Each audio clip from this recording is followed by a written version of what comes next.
ìjọba ìpínlẹ̀ Èkó tó ń rí sí ẹ̀sùn ìfipábá ọmọdé lòpọ̀ ti kéde síta pé àwọn ti gbọ́ nípa ìròyìn kan tó lórí ayélujára kan nípa ìfipábá ọmọdé lòpọ̀.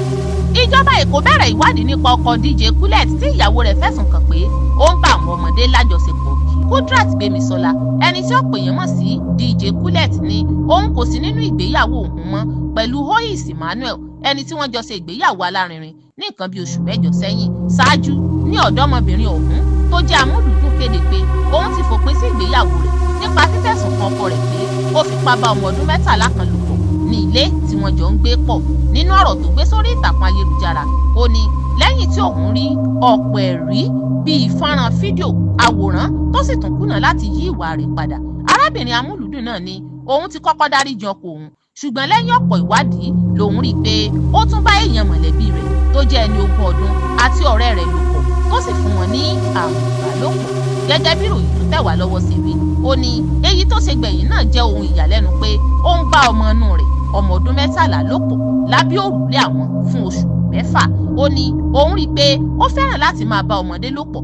Oṣù 8 ni òun fi jẹ́ ìyàwó rẹ̀ tí òun sì ti ṣe ìtọ́jú àrùn ìbálòpọ̀ ní ìgbà 3 ọ̀tọ̀ọ̀tọ̀. Kudrat ní òun pe àkíyèsí àwọn obìnrin bíi tiẹ̀ láti yàgò fún irú èèyàn bíi ti ọkọ rẹ̀ lẹ́yìn. Nígbà tí ìjọba ìpínlẹ̀ Èkó sọ̀rọ̀ lórí ìtàkùn ayélujára, wọ́n ní àwọn ti kàn sí Kudrat láti wá wí tẹnu rẹ̀ lórí ìṣẹ̀lẹ̀ náà tó fi léde.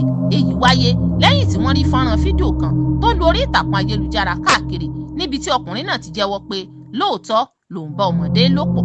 Wọ́n ní àwọn ní láti dáàbò bo àwọn ọmọdébìnrin náà láì bìkítà irú èèyàn tí wọ́n bá jẹ́ tàbí ibi tí wọ́n ti wá. Wọ́n ní àwọn ti kàn sí DJ Kulet tí àwọn sì tún rọ ẹnikẹ́ni tó bá mọ̀ bí àwọn tó ṣe lè rí DJ Kulet kó fi tó àwọn létí. Kudrat Gbémisọ́lá, ẹni tí ọ̀pọ̀ mọ̀ sí DJ Kulet, ló ń fi ṣe amúlùdùn DJ dára gidi láwùjọ. Lóòótọ́ kò jẹ́ tuntun mọ́ kí obìnrin máa ṣe iṣẹ́ DJ, àmọ́ ti Kudi yìí yàtọ̀. Kulet gẹ́gẹ́ bí ìnagijẹ rẹ̀ kàn déédéé yàn láti máa sa àwọn orin fújì àtàwọn tó fara pẹ́ jọ. Ó ní ọ̀pọ̀lọpọ̀ ìgbà làwọn oníbàárà rẹ̀ máa ń kọ́kọ́ ń wo òun pé tí ó lè ṣe iṣẹ́ tí wọ́n fẹ́ gbé fún yìí tí wọ́n ó sì gbé fún ọkùnrin torí wọ́n gbàgbọ́ pé iṣẹ́ ọkùnrin ni. Àmọ́ ayé ọpẹ́ padà yọ nínú nǹkan tí Kudrat DJ Kulet yàn láàyò. Nínú ìfọ̀rọ̀wánilẹ́nuwò kan tó ṣe pẹ̀lú àwọn oníròyìn lọ́dún 2020, arábìnrin Kudrat sọ pé ọdún 2018 ni òun bẹ̀rẹ̀ iṣẹ́ amúlùdùn DJ. Kudi ní bàbá òun ò fọwọ́ sí, ìyá òun náà ò fọwọ́ sí, àwọn ọ̀rẹ́ òun náà ò fọwọ́ sí, gbogbo wọn ni wọ́n da òun nù. Àmọ́ ohun tó wu ọmọ jẹ tí kì í run ọmọ nínú ni iṣẹ́ náà jẹ́ fún òun.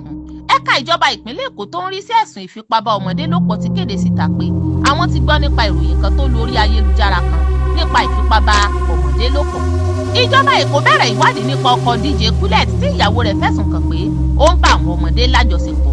Kudrat Gbémisọ́lá, ẹni tí ọ̀pọ̀ èèyàn mọ̀ sí DJ Kulet, ní òun kò sí nínú ìgbéyàwó òun mọ́ pẹ̀lú Hoyis Emmanuel, ẹni tí wọ́n jọ ṣe ìgbéyàwó alárinrin ní nǹkan bí oṣù 7 sẹ́yìn. Ṣáájú ní ọ̀dọ́mọbìnrin ọ̀hún tó jẹ́ amúlùdùn kéde pé òun ti fòpin sí ìgbéyàwó rẹ̀ nípa fífẹ̀sùn kan ọkọ rẹ̀ pé ó fipá bá ọmọ ọdún 13 kan lò pọ̀ ní ilé tí wọ́n jọ ń gbé pọ̀. Nínú ọ̀rọ̀ tó gbé sórí ìtàkùn ayélujára, ó ní lẹ́yìn tí òun rí ọ̀pọ̀ ẹ̀rí bíi fọ́nrán fídíò, àwòrán tó sì tún kùnà láti yí ìwà rẹ̀ padà. Arábìnrin amúlùdùn náà ní òun ti kọ́kọ́ dáríjì ọkọ òun, ṣùgbọ́n lẹ́yìn ọ̀pọ̀ ìwádìí lòun rí i pé ó tún bá èèyàn mọ̀lẹ́bí rẹ̀ tó jẹ́ ẹni 20 ọdún àti ọ̀rẹ́ rẹ̀ lò pọ̀ tó sì fún wọn ní àrùn ìbálòpọ̀.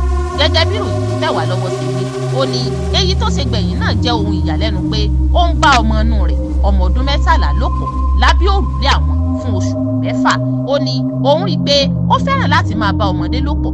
Oṣù 8 ni òun fi jẹ́ ìyàwó rẹ̀ tí òun sì ti ṣe ìtọ́jú àrùn ìbálòpọ̀ ní ìgbà 3 ọ̀tọ̀ọ̀tọ̀.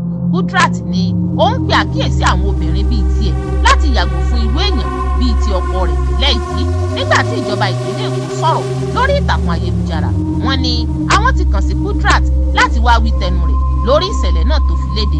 Èyí wáyé lẹ́yìn tí wọ́n rí fọ́nrán fídíò kan tó lórí ìtàkùn ayélujára káàkiri níbi tí ọkùnrin náà ti jẹ́wọ́ pé lóòótọ́ lòun bá ọmọdé lò pọ̀. Wọ́n ní àwọn ní láti dáàbò bo àwọn ọmọdébìnrin náà láì bìkítà irú èèyàn tí wọn ò bá jẹ́ tàbí ibi tí wọ́n ti wá.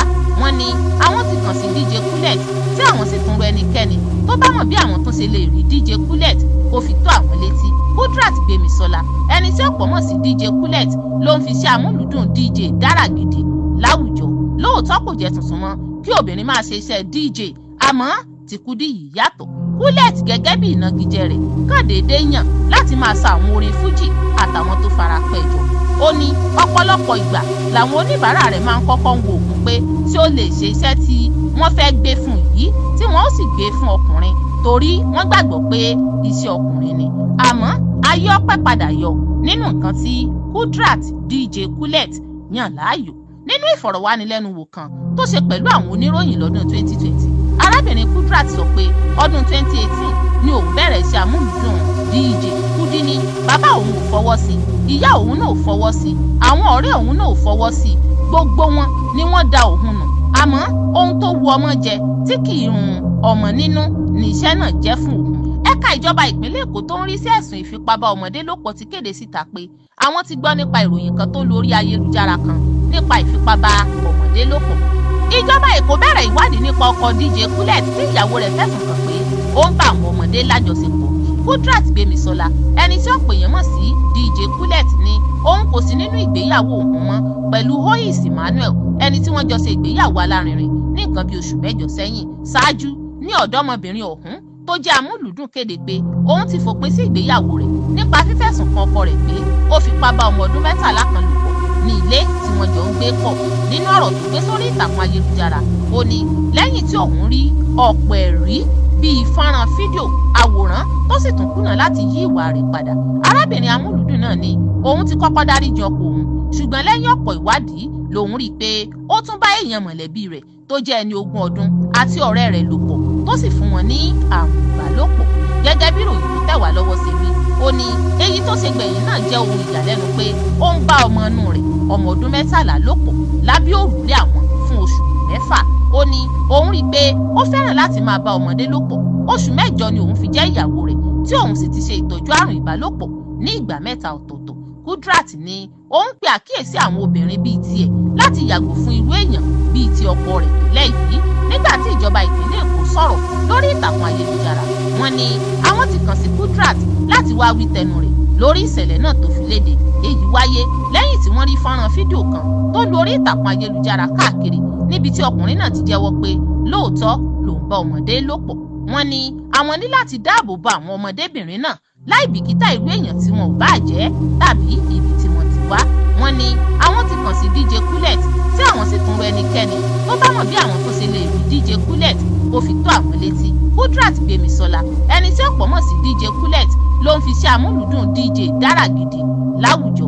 Lóòótọ́ kò jẹ́ tuntun mọ́ kí obìnrin máa ṣe iṣẹ́ DJ, àmọ́ ti Kudi yìí yàtọ̀. Kulet gẹ́gẹ́ bí ìnagijẹ rẹ̀ kàn déédéé yàn láti máa sa àwọn orin fújì àtàwọn tó fara pẹ́ jọ. Ó ní ọ̀pọ̀lọpọ̀ ìgbà làwọn oníbàárà rẹ̀ máa ń kọ́kọ́ ń wo òun pé tí ó lè ṣe iṣẹ́ tí wọ́n fẹ́ gbé fún yìí tí wọ́n ó sì gbé fún ọkùnrin torí wọ́n gbàgbọ́ pé iṣẹ́ ọkùnrin ni. Àmọ́ ayé ọpẹ́ padà yọ nínú nǹkan tí Kudirat DJ Kulet yàn láàyò. Nínú ìfọ̀rọ̀wánilẹ́nuwò kan tó ṣe pẹ̀lú àwọn oníròyìn lọ́dún 2020, arábìnrin Kudirat sọ pé ọdún 2018 ni òun bẹ̀rẹ̀ iṣẹ́ amúlùúdùn DJ. Kudi ní bàbá òun ò fọwọ́ sí, ìyá òun náà ò fọwọ́ sí, àwọn ọ̀rẹ́ òun náà ò fọwọ́ sí, gbogbo wọn ni wọ́n da òun nù. Àmọ́ ohun tó wu ọmọ jẹ tí kì í run ọmọ nínú ni iṣẹ́ náà jẹ́ fún òun. Ẹ ṣé púpọ̀ fún gbígbọ́ tí ẹ̀ ń gbọ́ wa, yóò sì dára fún yín.